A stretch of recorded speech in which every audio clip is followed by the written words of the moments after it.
Hello, hello, hello. Hope you're having a great day today.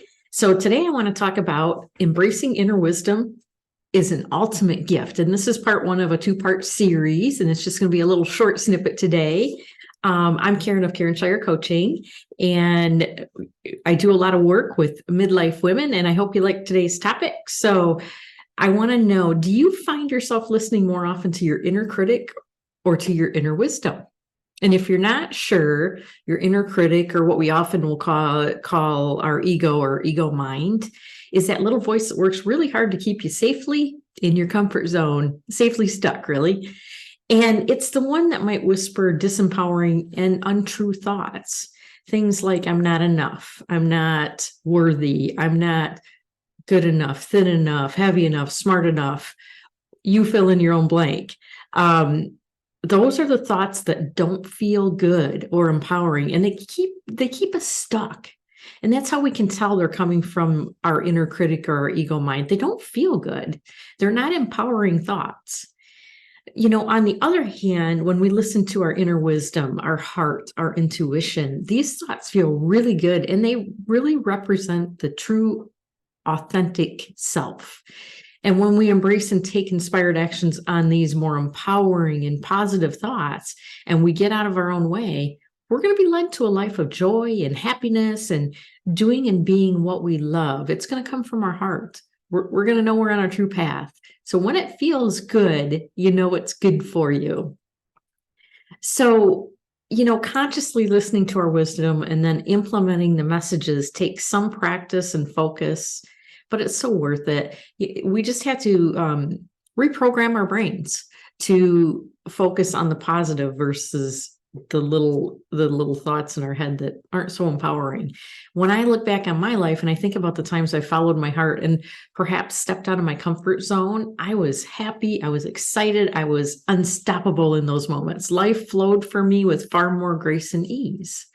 And when I reflect on those times that I did what I was supposed to do, or I had to do, or I felt I had to do, my heart wasn't happy.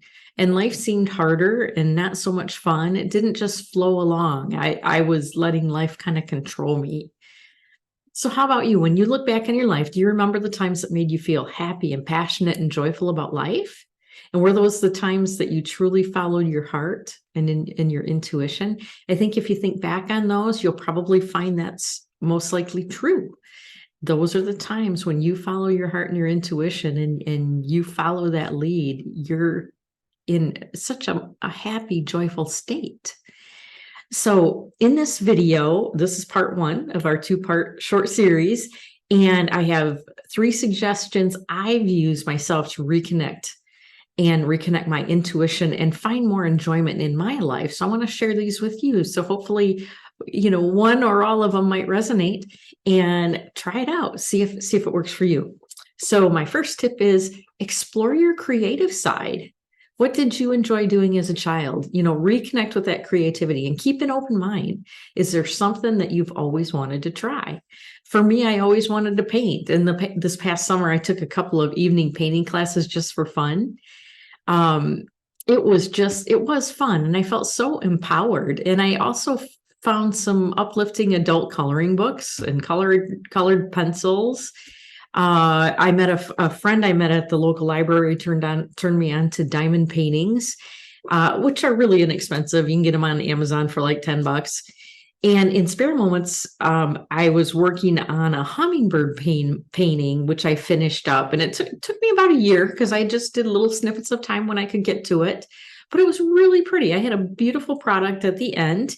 And it just makes me happy now when I look at it and when I see it. And I find that those creative activities make my heart happy, along with being very relaxing and therapeutic. It's really nice because you can kind of lose yourself into it for a while and the outside just kind of melts away. So explore your creative side and see if there's something that you want to try or want to start again, and to reconnect and embrace your inner wisdom. So my second tip for this video is let gratitude be your guide. Look for the nuggets of good in every situation. And when I discovered that I was not on my right path, and when I was in my former career, one of the best pieces of advice I received from my own coach was a reminder to look for the things that I could appreciate while I was still in the job. Even though I had fallen out of love with the compliance work I was doing, I appreciated the great people I worked with. I appreciated that I didn't have to work weekends and that I was receiving a steady income at that time. The job provided me with paid holidays, and I knew what I was doing. I could do it in my sleep, I think. And that was something to be grateful for. I knew my job really well. I had great relationships with the people in the offices I supported. I didn't have a long commute. I had a really good relationship with my boss, with my manager, with the owners.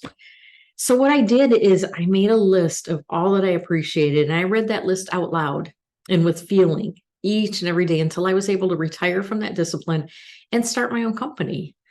That was immensely helpful on changing my outlook about that situation. Instead of just sitting in a space where I wasn't happy or I was frustrated or whatever the case may be, I instead turned it into a gratitude opportunity. I let gratitude be my guide. And my final time there was just immensely better. Even the work, the compliance work that I didn't love doing anymore, came with more ease just because, I was more grateful about all the other things that I had around me. And then finally, I want you to think about learning something new. Learn something just for the joy of it. Study, explore, immerse yourself in new things. This can also bring new friends and communities of like-minded people into your life, increasing your connection with others, increasing your connection with like-minded people that like to do the same kinds of things. That's always fun, to be surrounded by people who understand, what you're doing and also like the same things. Over the past few years, I've immersed myself in so many interesting things that I find just fascinating. And it's so much fun learning and developing because you want to and not because you have to. It's a whole different thing when you can go learn something new that you're interested in versus having to take a class because you have to for your job or for some other reason. So that's my third tip. And I invite you, what is one new thing you might try this week that will fill you with happiness? Could you just schedule 1 hour, just 1 hour this week, and then each week to engage with a heart-led activity just for you? I hope you do. It's really life-changing for self-care and for your happiness. You really need to schedule time for yourself and put yourself first. So in video number 2, we're going to share a few more keys to embracing your inner wisdom and creating the second half of your life to be the best half of your life. In the meantime, please reach out. I'd love your thoughts and your comments, and I will talk to you soon in the next video. Bye for now. Have a wonderful, great day.